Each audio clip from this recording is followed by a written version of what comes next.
Oui, c'est effectivement une langue qui a des chances d'être dans le peloton de tête. En tous les cas, je ne sais pas si elle sera la 4e, la 3e ou la 5e place, mais il y a une logique derrière ça qui est très simple, c'est que la dynamique démographique, en particulier d'une partie des populations qui s'expriment quotidiennement en français et qui se trouve essentiellement aujourd'hui en Afrique, c'est la population majoritaire de la francophonie, eh bien, produit une augmentation du nombre de francophones. Ce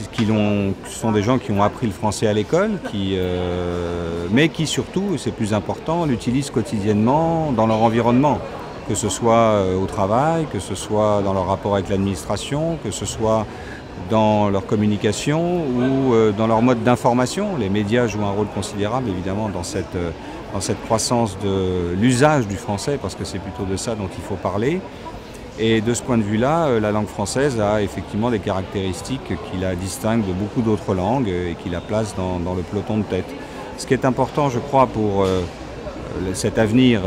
éventuel de la francophonie, c'est de ne pas oublier que cela suppose un effort considérable du point de vue de l'éducation en particulier, pour que ces jeunes futurs francophones